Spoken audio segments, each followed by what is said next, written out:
Paul Goldsmith. Thank you, Mr. Chairman. Mr. Chairman, I'm very glad to hear from the member for Struggle Street. By my calculation, he could get about 17 lots of shares with $1,000 each. About 17,000, I recall. Now, I was interested to read a couple of days ago, Mr. Chair, that Mr. David Parker, if you closed your eyes, it was said of him, if you closed your eyes and just listened to David Parker speaking, it could be just as easily come from the National Party. Justin Bieber. If only it were so. If only it was so, Mr. Chairman.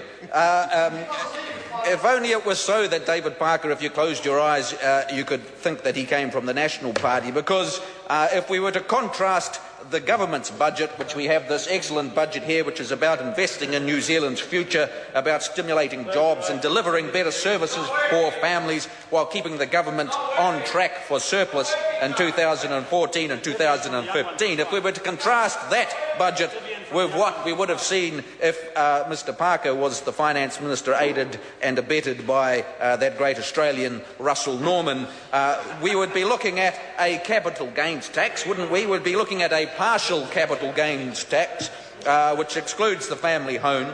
Now, it always amazes me to think how that would help grow the economy if we were to add a new tax on all businesses, all small businesses, in the form of a capital gains tax. If every farm had to pay a capital gains tax, and how that was going to grow prosperity and encourage entrepreneurialism in New Zealand is beyond me. How, given the fact that such a tax is in place in Australia, the US, UK, and they seem to have had housing bubbles, how that is going to solve New Zealand's housing affordability is beyond me. Another aspect, we'd be looking at GST reform right now, wouldn't we? And we'd be taking the GST off the asparagus flowing first class into my local fruit and vegetable shops at Jack Lung's. And we'd be taking the GST off that in order to bring about greater social cohesion in New Zealand. I don't see how that would have helped New Zealand in any stretch. And Mr. Parker now is in favour of fiscal responsibility. Well, it's one thing to talk about it, it's another thing to actually do it. And actions speak louder than words. And when we look at the last term of the Labor government, when I wasn't nearby, the last term of Labor, where they didn't show much fiscal responsibility in my book, they increased incredibly the growth of government spending and left this country pregnant with 10 years of deficits ahead of us. And so that's the actions rather than the words. In terms of fiscal responsibility for him, for Mr. Parker and the Labor Party, it seems to be all about not controlling spending, but just raising taxes more and more in order to meet the never-ending desire for more monies that they can spend. Now, and then when we ask, well, what about, apparently he's now in favour, this member that if you close your eyes you would believe was a member of the National Party, is in favour of Labour flexibility. Well, I'm not sure, are you now supporting, is Mr. Parker now supporting the 90-day trial for workers? I don't think so, but I hope he is, because that would make good sense, because that's the sorts of flexibility that we need when employers are starting out trying to grow their business, to have some flexibility about who they employ. That's how we grow the economy, because at the end of the day it is businesses who think that they can sell something that the world wants, who feel confident in order to hire new people and to grow their businesses. That is how the economy grows, not by taxing hard-working New Zealanders even more in order to grow the size of the government and somehow think that that is going to grow the economy. And what about mining? I understand now that Mr. Parker is in favour of mining. Well, that doesn't seem to have filtered through to the Local Government and Environment Committee, where they're opposing the EEZ bill with everything that they've got. And the EEZ bill is all about balancing the needs of growing the economy and preserving the environment, where the government has come through a very careful balancing of those two aspects, and Labor opposes it every step of the way. So I don't know how he's in favour of mining on that score. Let's look at some of the other areas. Intensification and development of the agricultural sector? No, I'm not in favour of that. Australian companies moving jobs to New Zealand? No, they're not in favour of that. Making welfare work? Well, here we are. We've had the welfare system now in place 70 years. It was supposed to end poverty when it was brought in by Mr Parker's great guide. Mr Speaker, Paul Goldsmith. It was supposed to end poverty back in 1938.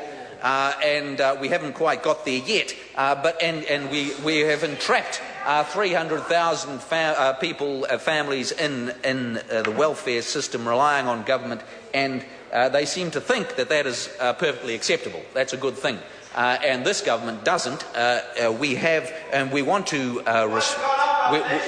reform the welfare system, not because we don't care about people, but precisely because we do care, and precisely because we do think we can do better and we must do better. And that's what this budget is all about, in terms of focusing on getting more effective results out of the welfare system, rather than just continuing to pour the money in.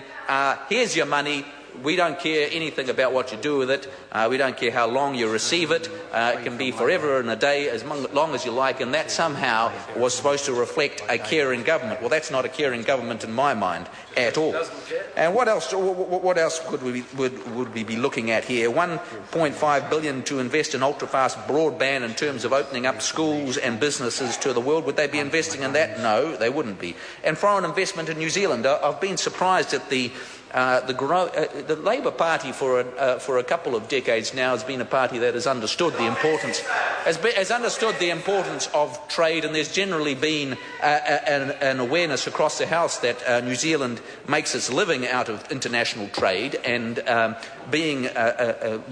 getting ourselves closer to free trade in a number of industries and environments is very important to the future of New Zealand. But I can't help but get a sense that they're backing away from that now. They're continually talking in a protectionist way about stopping foreign investment coming into New Zealand and opposing that on every score. So how is that being a supportive way? And finally, I just wanted to see if you closed your eyes and thought Mr Parker was a member of the Labour national government, I don't think he'd be talking in the same way about the ETS scheme, where they want to extend that to farming and a whole range of other areas, and I don't see how that's going to help New Zealand grow faster. So all in all, Mr Chairman, when I look back and see what the government has achieved through this budget, when we stand and look at the economic international context of developed countries around the world struggling, and New Zealand in this context has continued to have growth, albeit modest growth, but growth nevertheless over the last 4 years has been a remarkable achievement,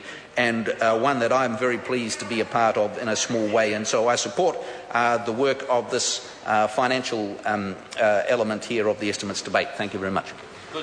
I call Dr. David Clark. Mr Chair, we've just heard